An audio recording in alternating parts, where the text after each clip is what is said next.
I remember the day I met Alex like it was yesterday.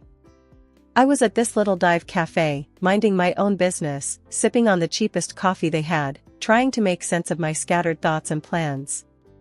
That's when he walked in, like a scene straight out of a movie, except there were no dramatic lights or music, just the sound of the bell above the door and the smell of stale coffee mixed with his aftershave.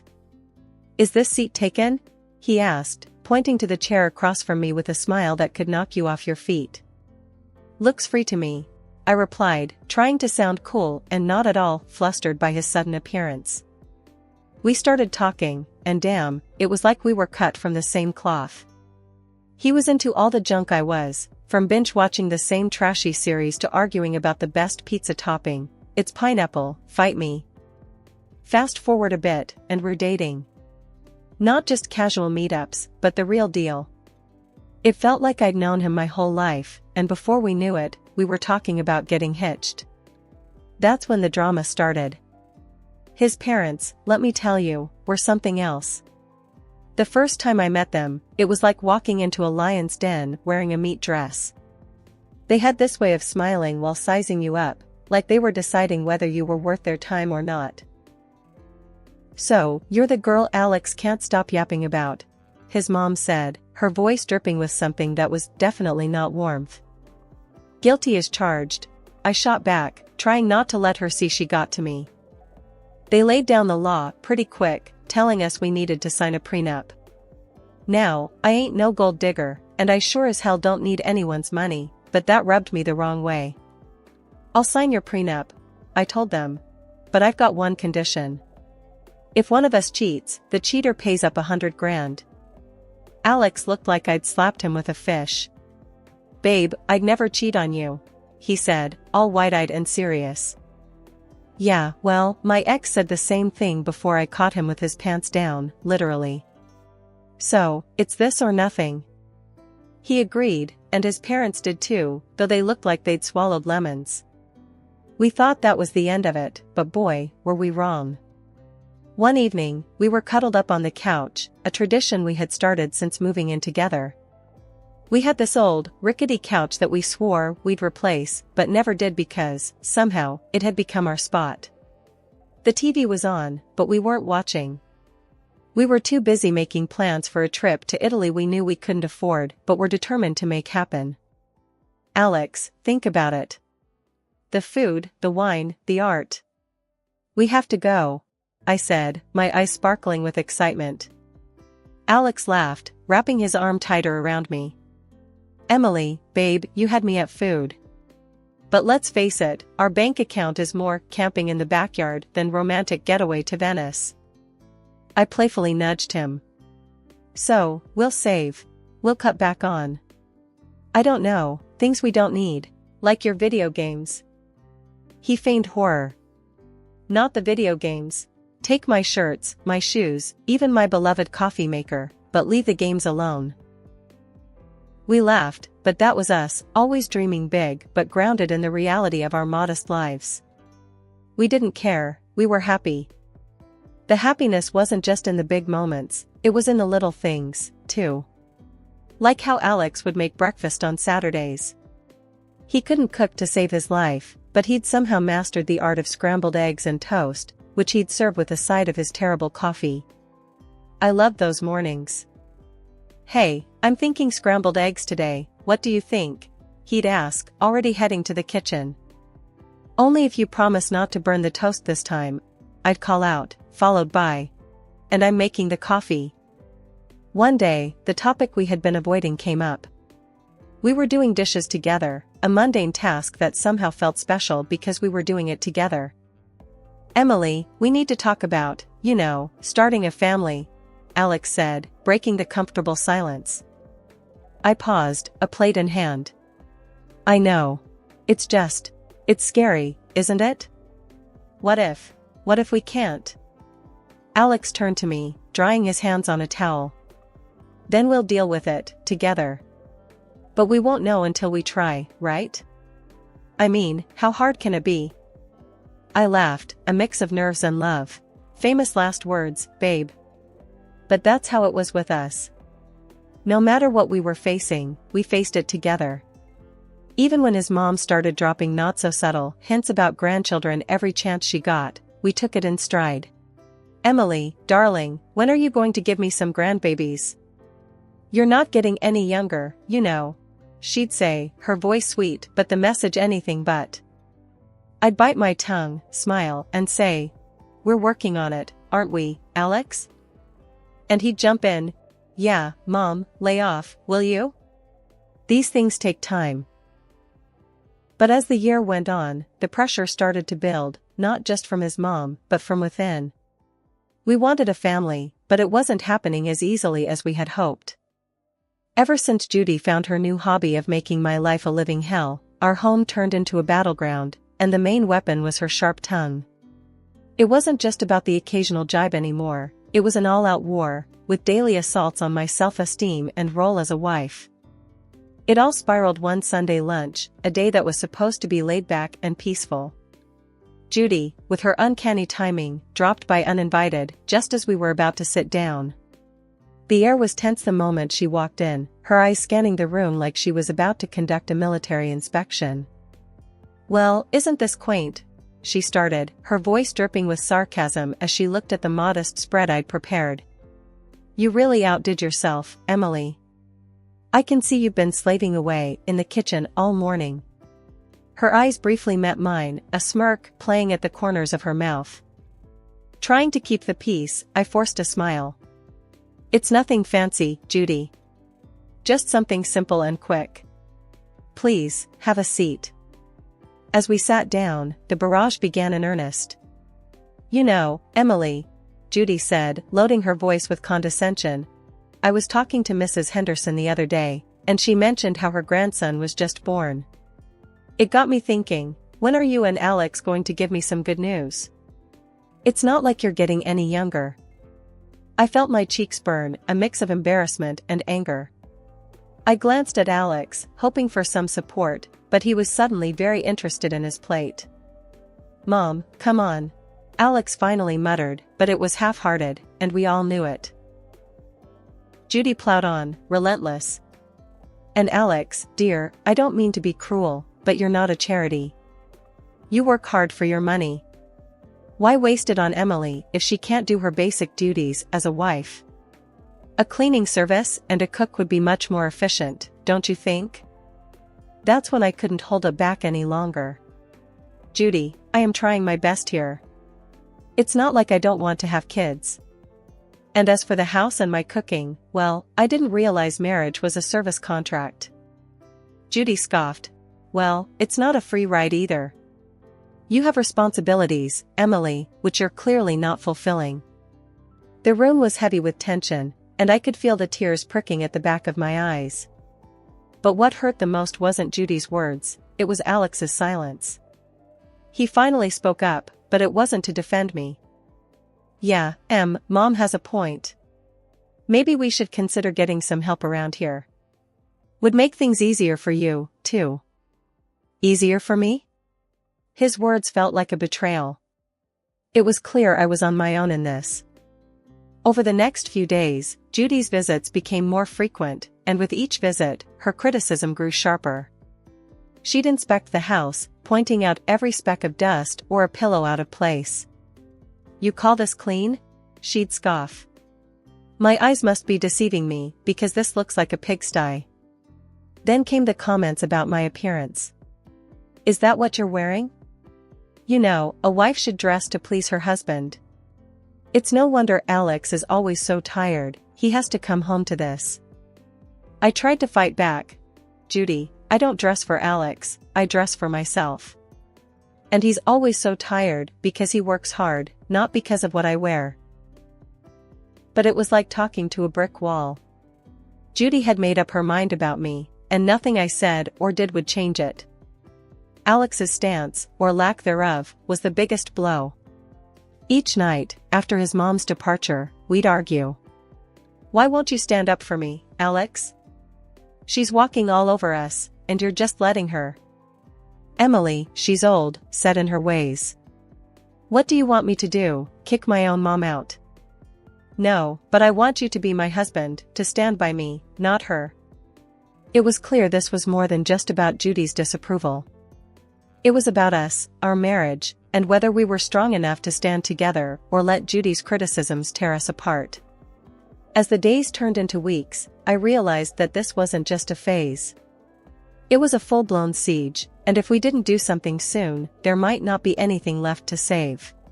Things between me and Alex had been icy since Judy ramped up her campaign of critique. But it wasn't just the home front that was feeling the strain. Alex himself had started acting weird, and not in a he's just stressed at work kind of way.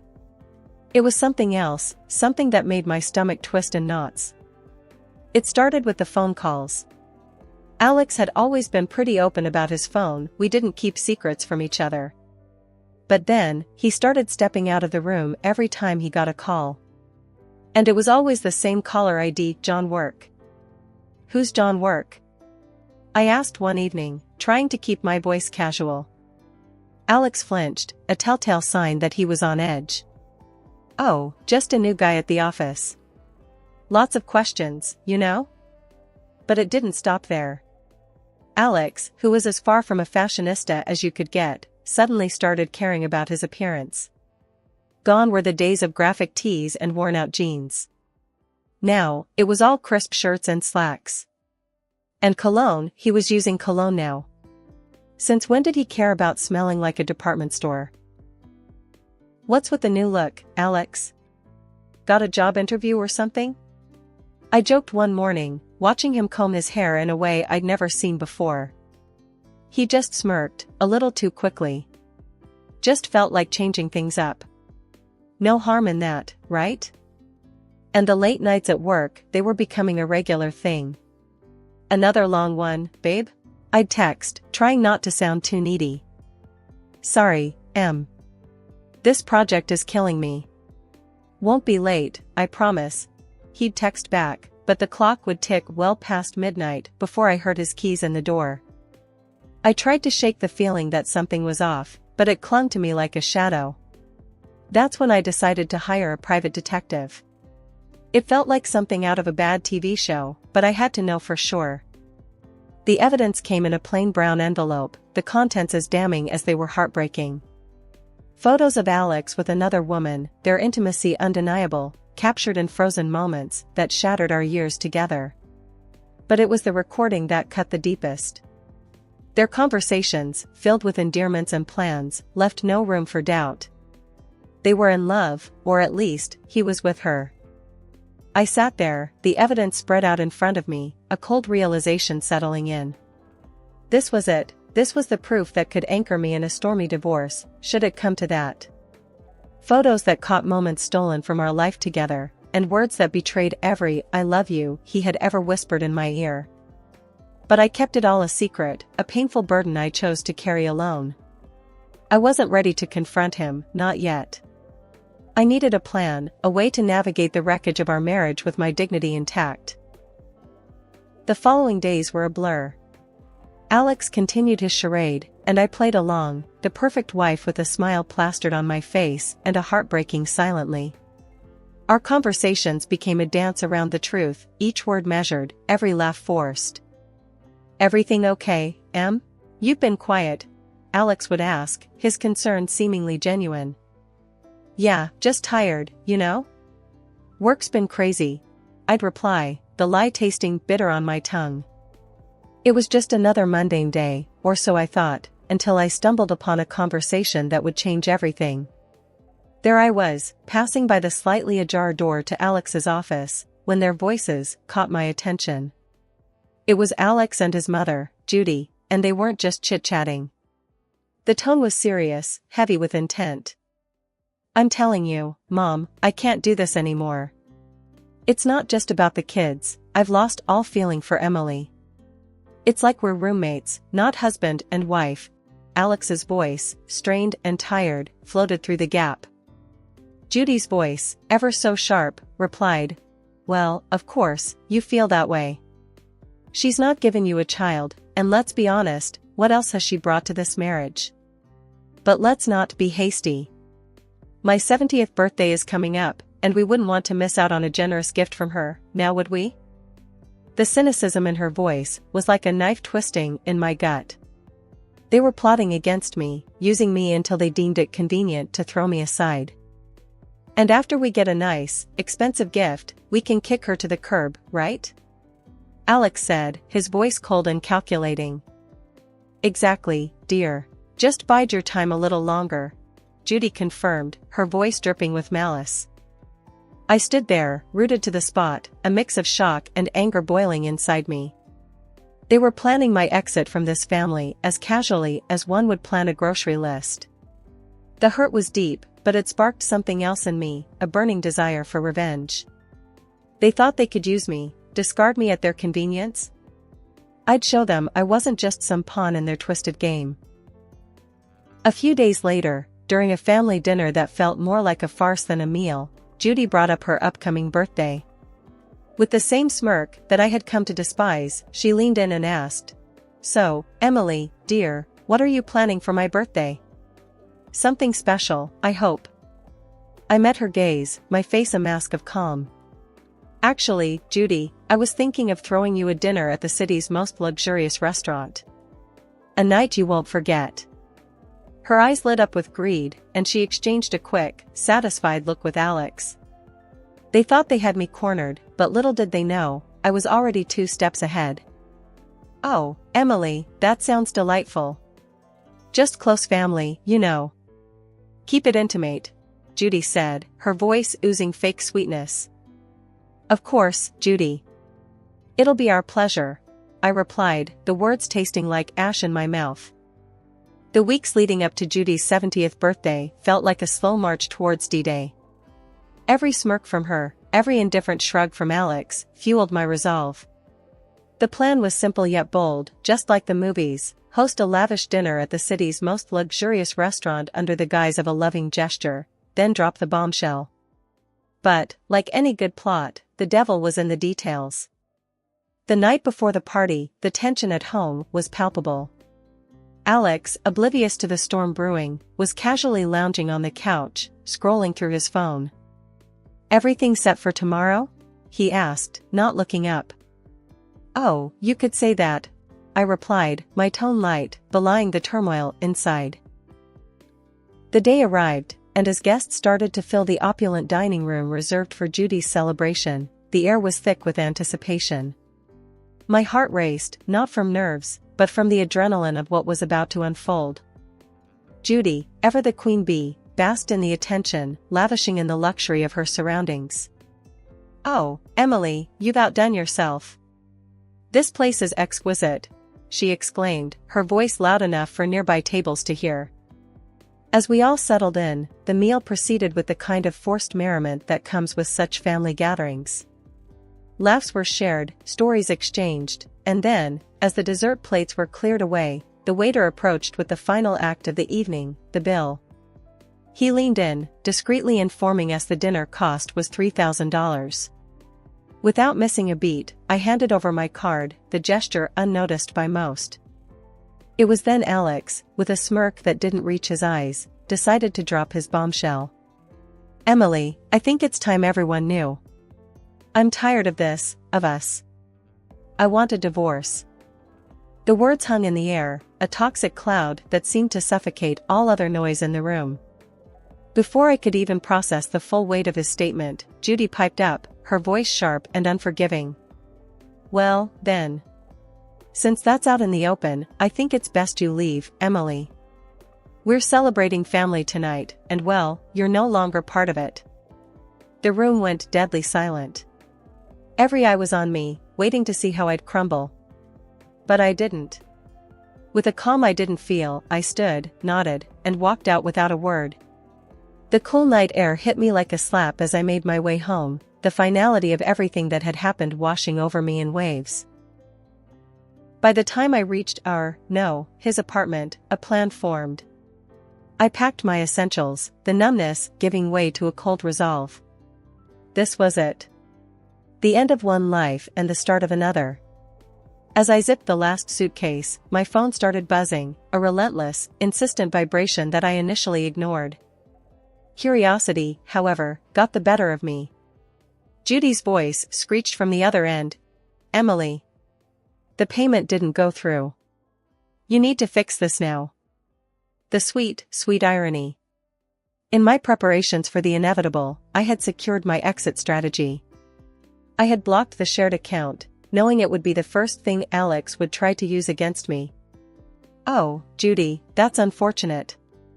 But since I'm no longer part of the family, as you so eloquently put it, I'm afraid you'll have to sort this out yourselves. Her outrage was palpable, even through the phone, but it was music to my ears. The chaos that unfolded was a fitting end to the farce my marriage had become. Reports came through the grapevine of the restaurant staff demanding payment, of Judy's escalating tantrums, and eventually, the arrival of the police to calm the storm she had become. In the end, it was Alex and his relatives who had to pool together the money to settle the bill, a poetic justice for the betrayal and humiliation they had subjected me to. The morning after the dinner disaster felt like waking up to the aftermath of a storm. I had my plan, my resolve, and a set of divorce papers in my hand as I made my way back to what used to be our shared home for the last time. The moment I stepped through the door, the air crackled with tension, thick enough to cut with a knife. Alex and Judy were there, looking like they'd been arguing. The sight of me seemed to unite them in hostility. "You've got some nerve showing up here after last night," Alex spat out, his face a mix of anger and disbelief. Judy, ever the viper, was quick to add her poison. "Ungrateful wretch. You've embarrassed us in front of the whole city. Do you know how humiliating it was to have the police calm me down? People were laughing, filming. I met their fury with a calm I didn't feel. Embarrassed? You think that's your biggest problem right now?" I tossed the divorce papers on the table, the photos of Alex's infidelity on top. "You should be more concerned with this." The color drained from Alex's face as he picked up the photos, his mother peering over his shoulder. Their outrage turned to shock, then to panic as they realized the extent of what I had.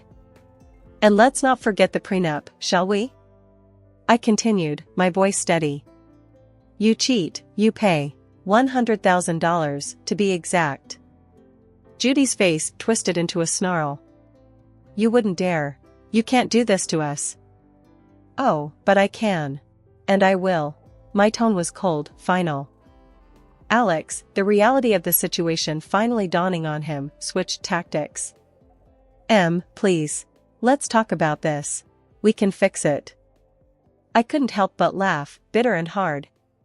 "Fix it? You think you can just undo everything with a few words?" "No, Alex. It's done." Judy, ever the manipulator, tried a softer approach, her voice dripping with faux concern. "Emily, darling, think about what you're doing. This will ruin us."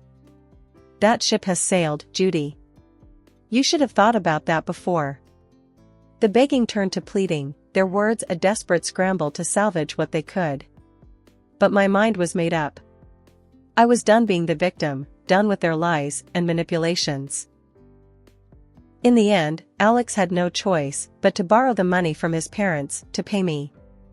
As I left that house for the last time, check in hand, I felt a weight lift off my shoulders. After everything went down, I used the payout from Alex to put a down payment on a small but cozy place of my own. It's funny, you know, how much peace you can find in the walls of a place that's just yours, where every nook feels like a sanctuary from the chaos of the past. Life's quieter now, and I like it that way. I've got a job that keeps me busy, neighbors who nod and smile, and a little garden that's all mine to tend to. But every once in a while, the grapevine tosses a juicy bit my way about Alex and Judy. Just the other day, I was grabbing coffee from the corner spot where locals hang, and I'd bumped into someone from the old neighborhood. After the usual pleasantries, they leaned in, voice dropping to a conspiratorial whisper. "Hey, have you heard about the latest drama with your ex and his mom?" they asked, eyes gleaming with the thrill of gossip. I couldn't help but raise an eyebrow, a mix of curiosity and detachment taking hold. "Can't say that I have. Do tell." "Well," they started, clearly savoring the moment. "It seems Judy's not too pleased with Alex's new girlfriend. Word is, they've been at it like cats and dogs. Makes your situation look like a walk in the park. The conversation moved on, but as I walked away, coffee in hand, I couldn't shake the feeling of utter relief. There was a time when news like that would have sent me spiraling, but now? Now it was just another piece of someone else's story. These days, my biggest concern is whether my tomatoes will ripen before the squirrels get to them or if I'll ever get the hang of yoga without looking like a newborn deer on ice. Life's simpler, quieter, and infinitely sweeter on this side of chaos. I slumped back in the worn leather chair, the sterile scent of the clinic filling my nostrils as I waited for Dr. Henshaw. Doyle squeezed my hand reassuringly, his warm smile a stark contrast to the knot tightening in my stomach. We'd been trying for a baby for over a year, and this was supposed to be a routine checkup. The door swung open, and a flustered nurse bustled in, her arms laden with files. "Mrs. Carter, Mr. Carter," she nodded, rifling through the papers. "Ah, congratulations are in order, it seems," she beamed at Doyle. "The little one is due in 7 months. Alara must be over the moon." The room tilted as the words hit me like a sledgehammer. Alara? A baby? My heart pounded in my ears as I shot Doyle an accusatory glare, but his brow was furrowed in confusion. I think you have the wrong file," he stammered, his face paling. The nurse's eyes widened, and she hastily checked the paperwork. "Oh, goodness, you're right. My apologies." She scurried out, leaving a suffocating silence in her wake. Doyle cleared his throat. "Marion, honey, it was just a mix-up. You know how scatterbrained some of these nurses can be." His words should have reassured me, but something nagged at the back of my mind. A tiny splinter of doubt that would soon fester into a gaping wound of betrayal. The drive home was a blur, the city lights melting into streaks of color as my mind raced.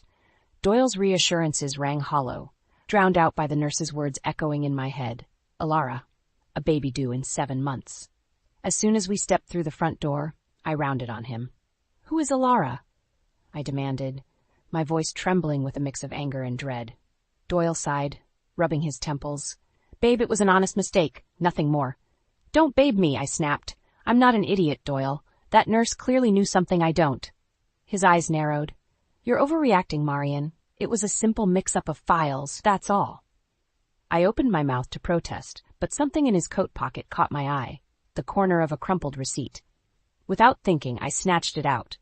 "Hey!" Doyle lunged for me, but I danced out of his reach, my heart pounding as I smoothed out the paper. Prenatal vitamins. The receipt was for a bottle of prenatal vitamins from a pharmacy downtown. I looked up at him, my vision blurring with tears. "Tell me the truth, Doyle, right now." His shoulders slumped in defeat. I don't know how to say this." "Try me," I growled through gritted teeth. He took a deep breath. "There's someone else. Alara. She's pregnant with my child." The words landed like a physical blow, knocking the wind out of me. I stumbled back, clutching the receipt like a lifeline. Doyle reached out to me, his eyes pleading. "Marion, I'm so sorry. It just happened. But I still love you, I swear." I recoiled from his touch, bile rising in my throat. "How could you?" I choked out. "After everything we've been through, trying for a baby of our own?" He flinched, shame flickering across his face. I know, and I hate myself for it, but we can work through this, I promise." Rage bubbled up inside me, scalding and all-consuming. I grabbed the nearest object, a ceramic vase, and hurled it at him with all my strength.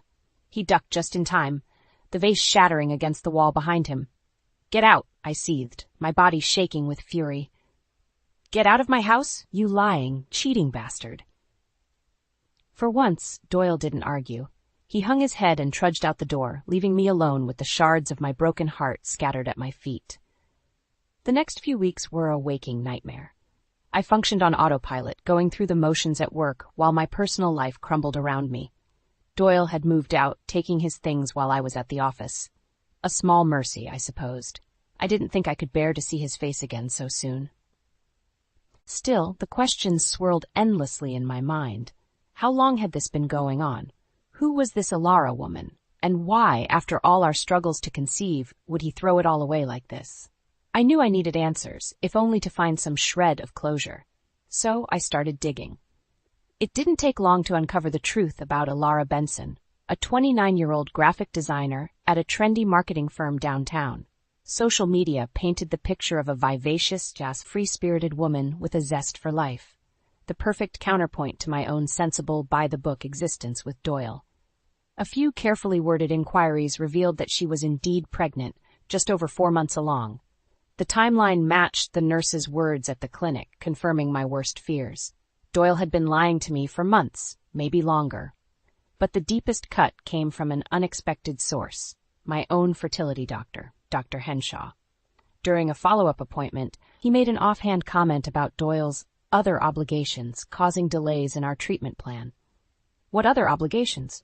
I demanded, my heart racing. Are you talking about his affair? Dr. Henshaw's eyes widened, and he immediately backpedaled. Mrs. Carter, I assure you, doctor-patient confidentiality prevents me from discussing Mr. Carter's private matters. But the damage was done. I felt a sickening pit open up in my stomach as the pieces fell into place.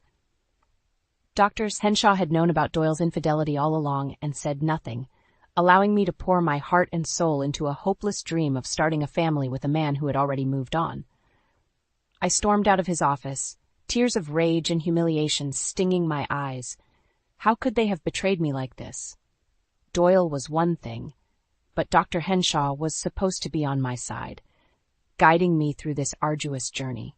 As I sat in my car, the hurt and anger swirled together, hardening into a resolve as cold and unyielding as steel. They would pay for this, both of them.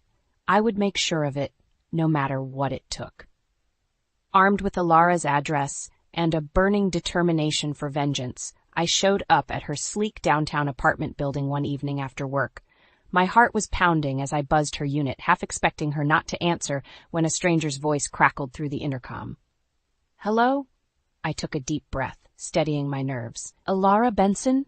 My name is Marion Carter. I think we need to talk. There was a pause, then a resigned sigh. Come on up. The ride up in the elevator was agonizing, my palms slick with nervous sweat.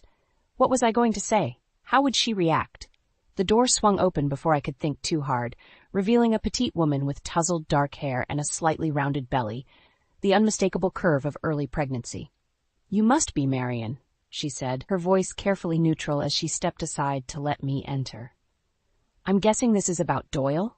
I nodded mutely, unable to find the words as a fresh wave of hurt swept over me at the sight of her pregnant form.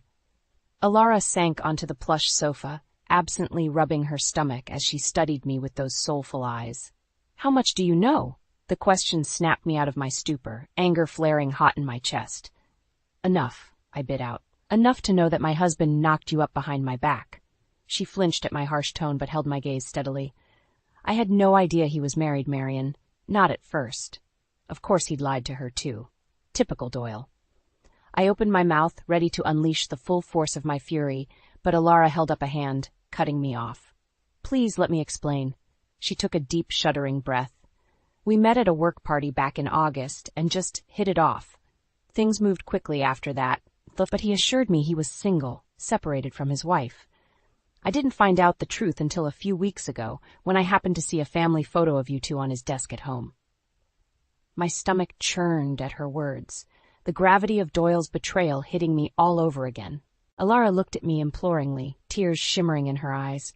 I swear, Marion, if I'd known, I never would have gotten involved with him. You have to believe me.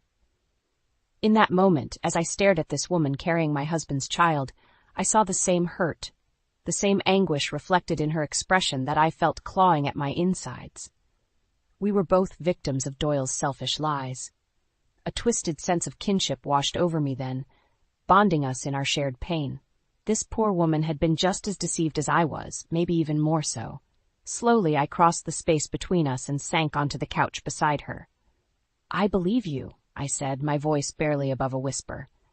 And Doyle is going to pay for what he did to both of us.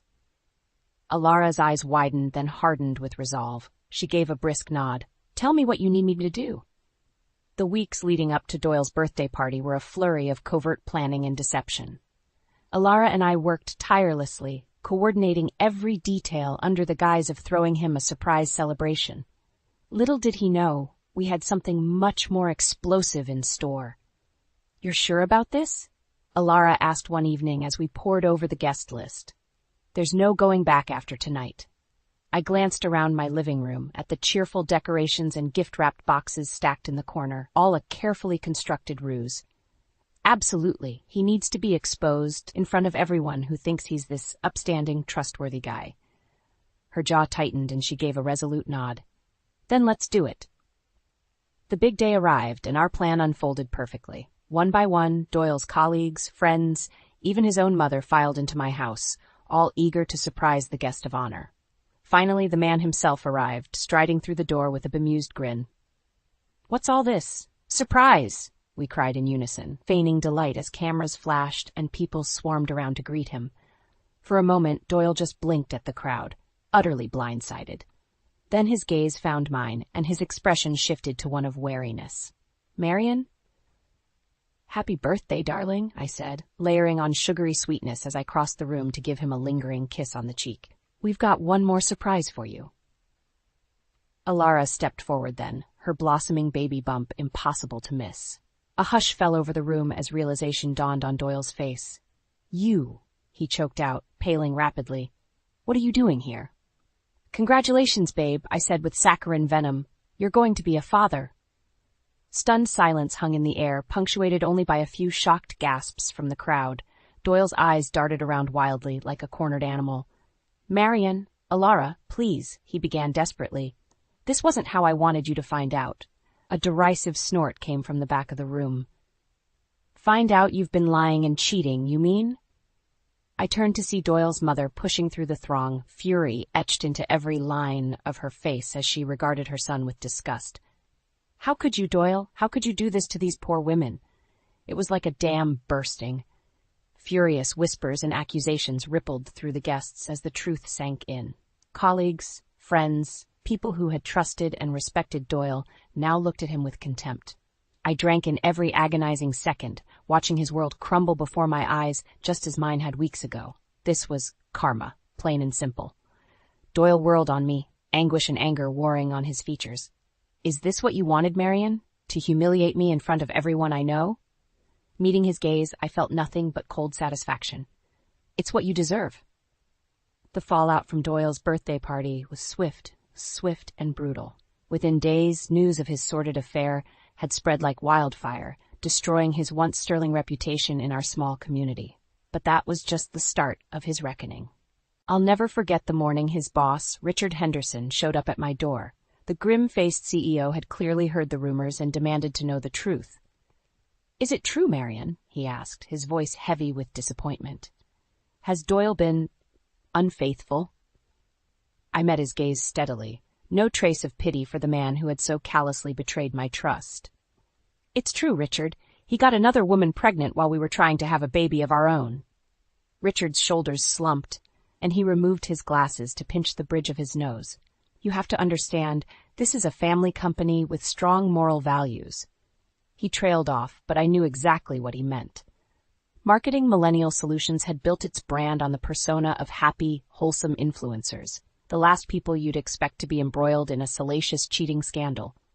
"I see," I said, folding my arms across my chest. "So what happens now?" Richard let out a weary sigh. "I'm afraid his position is untenable. There's a strict morality clause in all our employee contracts. Infidelity." He shook his head. "I have no choice but to terminate Doyle's employment, effective immediately." Just like that, Doyle's high-powered marketing career, the culmination of years of hard work and ruthless ambition, went up in flames, all because he couldn't keep it in his pants. I should have felt vindicated, or at least satisfied that he was finally facing real consequences for his actions. But as I watched Richard's car pull away, I realized this was only the beginning. The lawyers came next, first mine, then Alara's. Turns out my dear husband's indiscretions had opened him up to a tidal wave of legal troubles on top of his professional disgrace. Intentional infliction of emotional distress, fraud, breach of contract, the charges piled up, each one another nail in the coffin of the life Doyle had so meticulously constructed. He tried to fight it at first, pleading with me to show mercy, to think of all our years together. But I was unswayed. His pleas fell on deaf ears. Alara, too, was unrelenting in her demands for restitution, adamant that he take responsibility for the harm he'd caused us both. In the end, the courts sided with the wronged women, awarding us both substantial settlements directly from Doyle's assets and future earnings.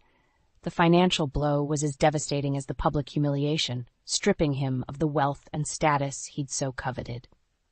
As I watched the once confident, successful man slink away in disgrace, I felt an odd sense of hollowness. This was the vengeance I'd sought, the karma I'd craved, and yet it didn't bring the closure or relief I'd expected. Doyle was ruined, his world in ashes around him. But the anguish of his betrayal still lingered deep within me, an open wound that may never fully heal. In the weeks following the legal fallout, Doyle became a shadow of his former self. Gone was the cocky swagger, the easy confidence that had once drawn me to him. Now he just seemed broken.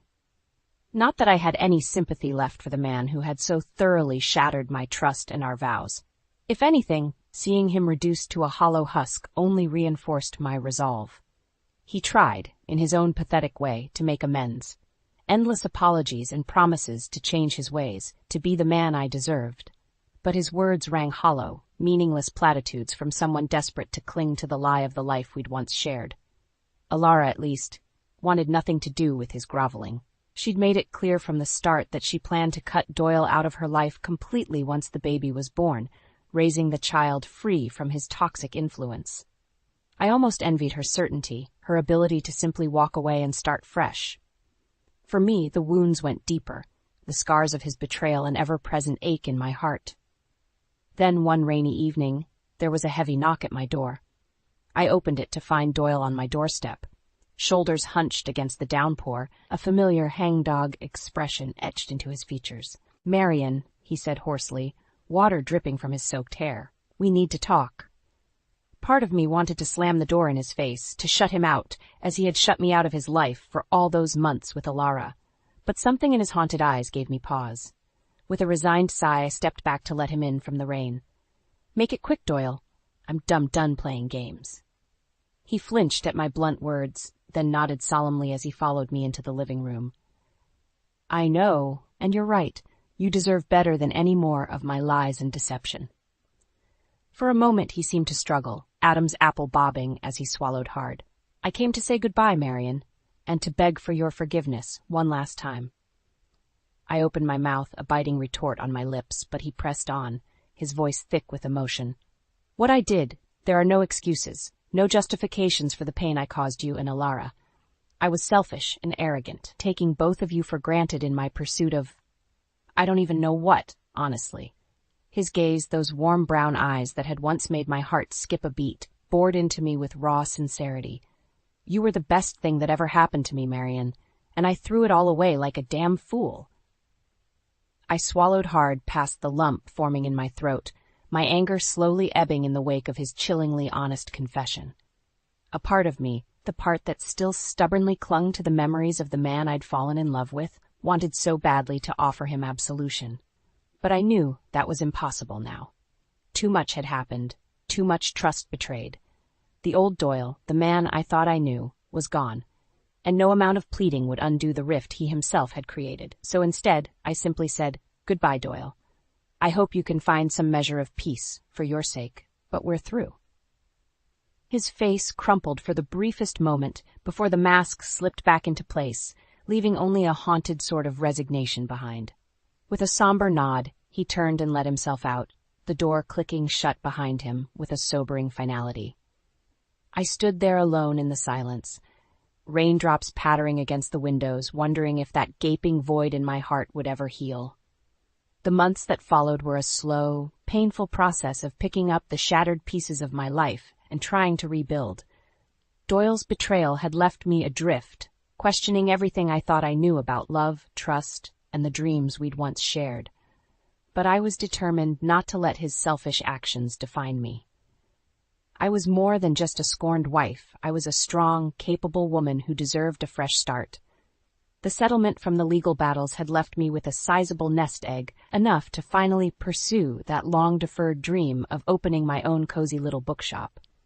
It seemed fitting, in a way, surrounding myself with stories altri, finding solace between the pages when my own narrative had taken such a dark turn. I spent weeks scouring property listings until the perfect spot opened up, a quaint corner storefront in a charming downtown district. From the moment I stepped inside the aging but sturdy brick building, I could envision it all. Overstuffed armchairs flanking a fireplace, shelves brimming with well-loved tomes, and the rich aroma of freshly brewed coffee wafting through the air. Transforming that empty shell into my literary haven was grueling work. Between renovations, sourcing inventory, and handling all the logistical minutiae of opening a small business. But I poured myself into the project, finding refuge in the simple, methodical tasks that allowed me to push Doyle and all the pain of his deception to the back of my mind, if only for a little while. The day we opened our doors, I could scarcely believe how far I'd come. As I watched the first customers trickle in, marveling at the cozy book-lined interior with its plush seating and the inviting espresso bar, a sense of pride swelled in my chest.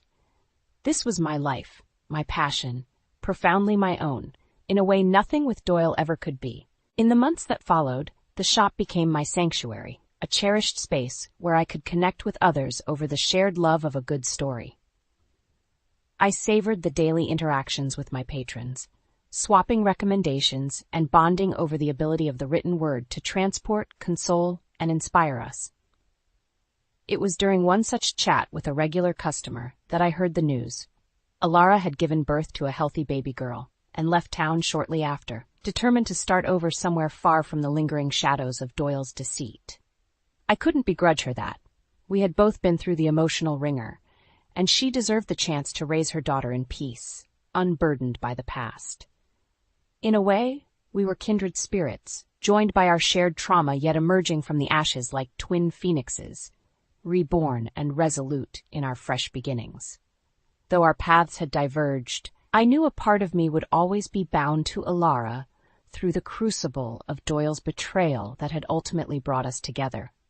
We exchanged numbers through the customer who had relayed the news, and a few days later, my phone pinged with an image, Alara cradling her newborn daughter, both of them bathed in golden sunlight.